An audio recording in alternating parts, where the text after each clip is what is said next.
Hello, everybody. We're here in the mayor's office in City Hall in the great city of Wausau talking to Katie Rosenberg, our mayor, as part of our career conversations at UW Stevens Point at Wausau. And I'm Brian Kalish, and I will be asking Katie Rosenberg some questions here. So thanks for joining us, Katie. Hey, thanks for popping up here. This is great. So my first question is for students of ours or anybody else who might be watching this who doesn't really know that much about you. Sure. Can you just give us some background information about you and where you grew up, some basic facts about your life, and just start there. Sure. We'll start with the basics, I guess. So I grew up in Wausau. I grew up on the southeast side. My dad was very involved in local politics, so that will be important later on here. I went to school here, graduated from Wausau East High School in 2002. Went to UW, then UWMC, now University of Wisconsin Stevens Point at Wausau. And then I went on to UW Stevens Point in Stevens Point, and I graduated with a degree in philosophy. Now, my goal, getting that bachelor's degree, I was so excited, was I wanted to join the Peace Corps. That was the first thing you had to do was get a bachelor's degree. So I was like, all right. But things changed a little bit along the way, and I ended up working at Channel 9 after I graduated. So a couple of things. I've always been interested in politics. I've been watching my dad. He was on the city council and the county board for about 2 decades. So when I was a kid, I saw him and what he went through, and I actually liked it. So decided I would give it a shot a few years ago. I ran for county board. And then liked it so much I thought I wanted to make it my full-time job. So here I am. Cool. I kind of followed a more meandering path than that, but I'm sure you'll ask me questions all about that stuff. Yes, we will. We'll follow up on some of that. So tell us, you did start at UWMC, Yeah. so now UW Stevens Point at Wausau, the 2-year campus here in Wausau.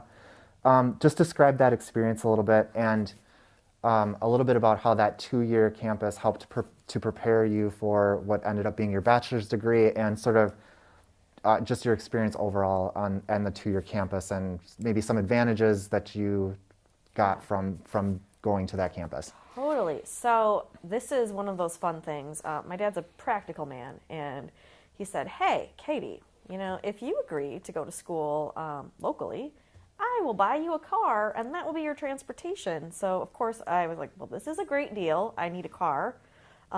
So I did that, and so I eventually applied for UWMC. And at the time I was very into art. I was going to be an art major. I had an art scholarship, and UWMC has still a really great art program. So I was really excited to start there, and took sculpture, ceramics, all of the things. But along the way, I had the opportunity to take philosophy, and I know that all of my philosophy professors are now retired. But Mark Brown, who taught there, was really one of my favorites. He is my favorite. He's actually my husband's favorite professor too. So I kind of changed direction there. But I think the thing that I loved about UWMC was that I could take all the art and philosophy, and I still in 2 years graduated with an associate's degree. Because I was able to stay kind of on task and get all those credits that I needed outside of it, with science and math and all of the things that I wasn't quite as interested in at the time, but it kept me on that path. So then when I got to UWSP, I could graduate in 2 years with 2 more years with my bachelor's degree. So, awesome. Yeah. Great.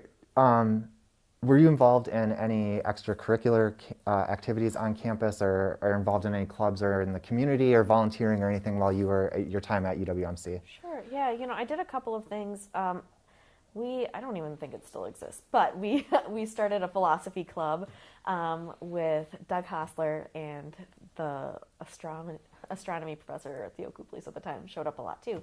So that was really fun. We did that every Fridays. We brought in people from the community. It was a really good time.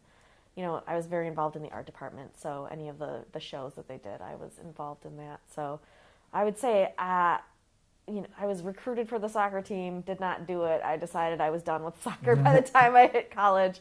But it was a lot more of just kind of hanging out intellectually, kind of discovering who I was and what I cared about. I did focus on schoolwork all of the time, though. That was important to me that I finished in 2 years, and another 2 years, I really wanted to get that done. Cool.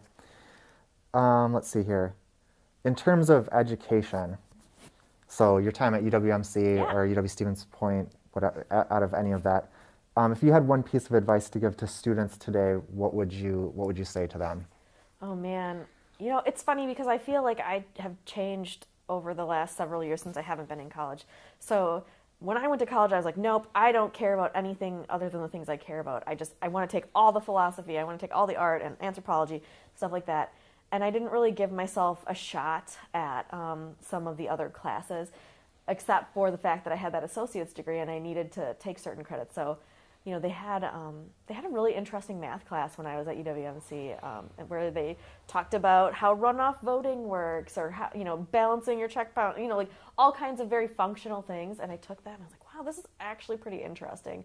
And so I do kind of come back to that now. I mean, I'm in charge of a $92 million budget, so kind of making sure that's that functional kind of math, that was really interesting to me, and I wish I would have maybe explored a little bit more of that. So as far as education, I think it's okay to maybe take some of that stuff that you're uncomfortable with.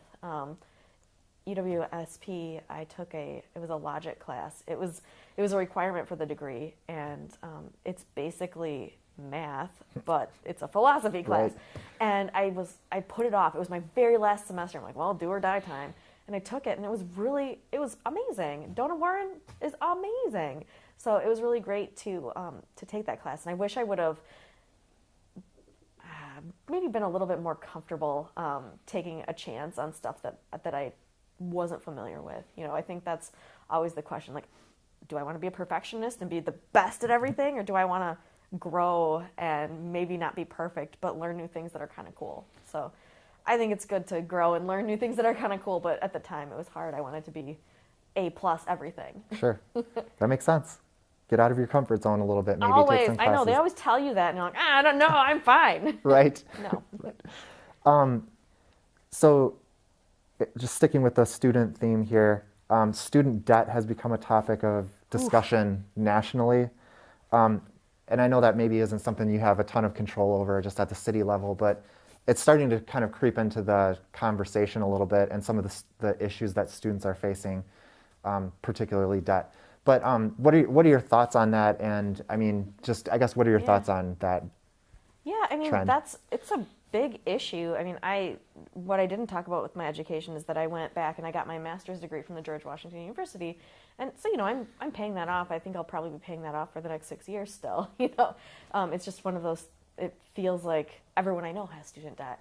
And, when I think about what matters to a city, it's attracting people to live in our city. We want to expand our population. We want to have good jobs for them. We want to make sure they can move here and be successful. Maybe if they want to start a family, and all of that. And if you're saddled with a bunch of debt, it makes it a little bit more challenging. So when I think about how do I attract people to our city, one of the questions is, okay, does there need to be an incentive? We see other cities doing things like giving people $10,000 basically scholarships for living in their city for 5 years.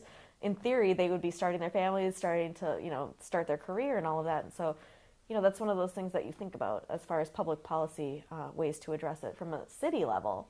So it is something I think about. It's a challenge. Money's tight everywhere, but we're talking about those things. Okay, great. Switching gears a little bit, what made you decide to, I mean, you kind of touched on this a little bit, but decide to run for office back when you were a county board member? Okay. So what was the impetus behind that? And then what made you take the leap to want to run for mayor? Sure. So this is kind of fun. So 5 years ago, about this time, my county board supervisor moved away. And my county board supervisor at the time was Jim Rosenberg, my dad. So it was one of those things where I thought, well, maybe I could do this. So I applied for the vacancy because I thought, this would be good. Like, I'll apply for this. It's not as scary as running for election and having people pick you apart and all that. And I applied. I did not get it. So, there's a challenge there. But I decided then that I wanted to run for that seat.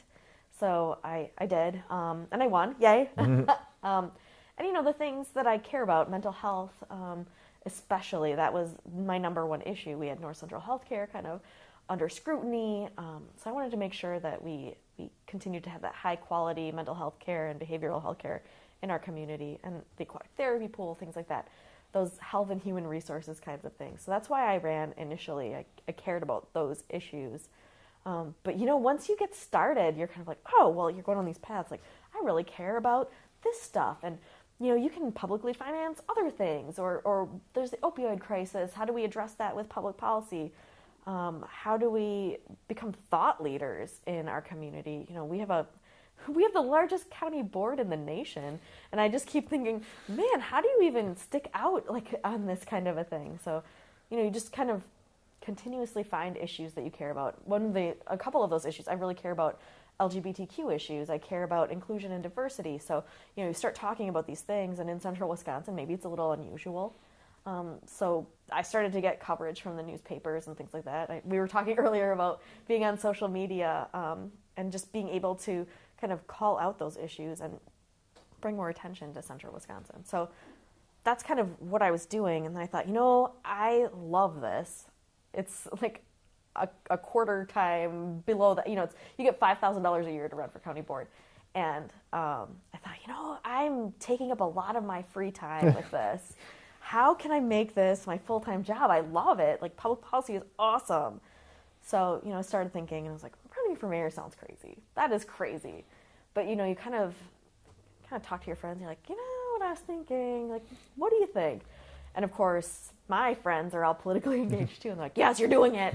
So, it kind of, you think about, like, okay, well, what would I actually want to change about? What do I care about Wausau? How can we move in a different direction? Or what is the direction we're going? And so, I thought a lot about that. I was like, strategic planning for Wausau, like, that is what I'm into. We did it, I was working at Foot Locker at the time. We did this for the county. Like, I want that for Wausau. So that's kind of the platform I ran on, was planning, getting ahead of some of these things, making sure that we have good criteria for development, stuff like that. And so, yeah, that's what I ran on. And then you show up and you're like, here's the giant pandemic and social unrest. And so You just never know what you're going to get, so you have to be a little bit nimble. So right. I know I kind of went all around this question. No, I think you ended up going where I was going next. Oh, perfect. So, just talk about the pandemic a little bit, which was happening at the time that you took office, and then also a lot of just, the social unrest that we have experienced over the past, whatever it's been, 6 months or so, and how Wausau has handled both the pandemic and some of those social issues that we're seeing affect people nationally. Just what have you noticed, and what have you participated in, and what have you seen from this office? Yeah, sure. So the pandemic started before I got in, but we were in the middle of Safer at Home, and it's one of those things where I had businesses calling me saying, "Oh, I need you to open up our businesses," and so it's been interesting. If you're a nerd, and I'm lucky, I kind of am.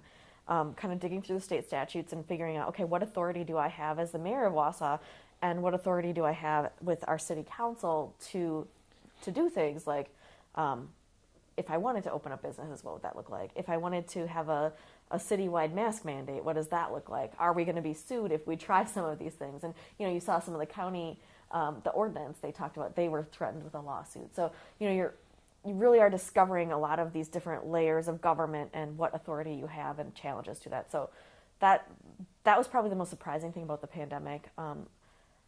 It's challenging because it's become politicized, and you wouldn't think a mask would be something that I never even thought about wearing a mask. Even 6 months ago. Well, maybe 6 months ago, 8 months ago, right? Yeah. But now here we are. So just kind of making sure that you're being a good influence on your community. If I'm not wearing a mask, people will say something.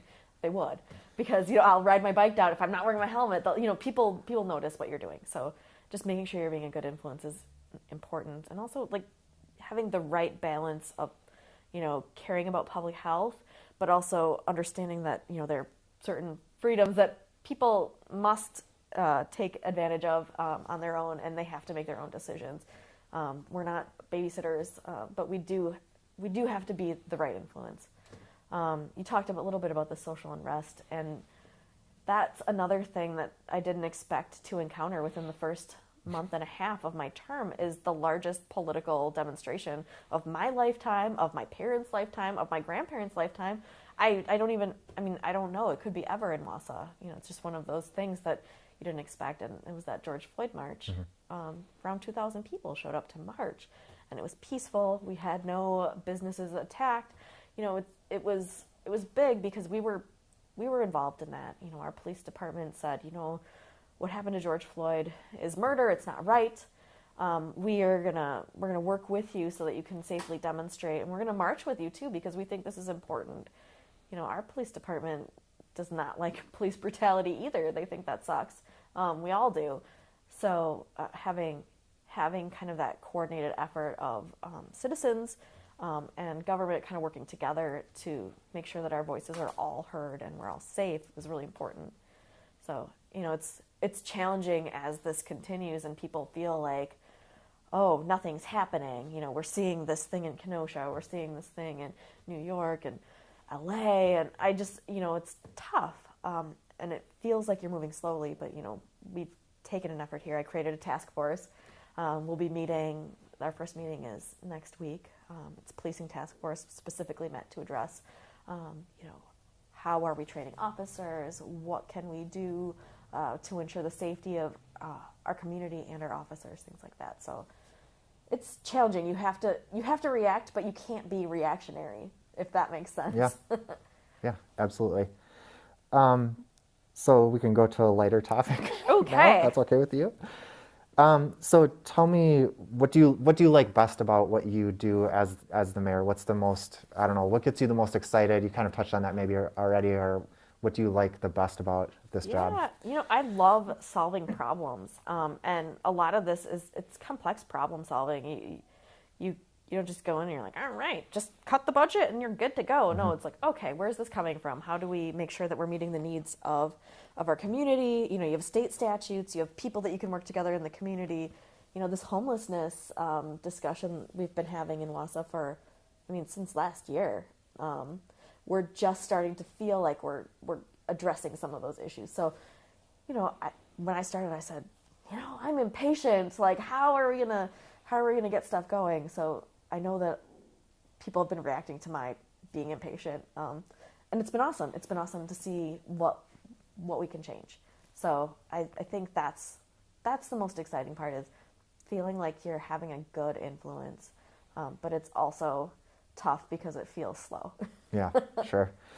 So what the last thing that I was going to ask you about is, for any students who are sort of interested in politics on the local level or maybe on a higher level, and they want to get involved but maybe don't know how to and don't maybe have access to resources, Sure. possibly, or whatever the case might be, what advice would you give a person who maybe is a junior or senior or sophomore in college, that they kind of see this as a potential career path? What are the steps that they can take to kind of, end up as like a mayor of a city or on a county board or something like that? So I think, one of the things I did when I was in college at UWSP was I interned at Senator Feingold's office. He had one here in Wausau, so I interned there. A lot of it was like reading newspapers and doing grunt work and whatever. But it was really good because, when he came to town, like, I got to staff his listening sessions and things like that. It was great. So if there is someone that you can intern for, like, do it. It's amazing. It's a good experience. Here in Wausau, I'm recruiting people to be election workers. So, that's not policy, but it is civic engagement, and you actually get paid for it. So, it's a job. I'm excited about that. I think if that's something that people are interested in, we have all kinds of things like that, little jobs. This election's a big one, so we need tons of election workers. But I would say look at that. There are internships available. Maybe not so many right now, but at the county, I would say you have opportunities with some of the state legislators. I don't know, just stop in and say, hey, I want to job shadow you for the day. Like, I totally am all about that. Stop in, job shadow me for the day. Or if you don't like me, I can find somebody you'll like. We have a lot of cool people working in our community. So I think that's just kind of being bold and saying, hey, I'm interested in this. Can I come talk to you? Yes. The answer is yes. Awesome. Great. Well, thank you so much, Katie, for joining us tonight. And that will wrap it up for this very first Career Conversations. Thanks for joining us.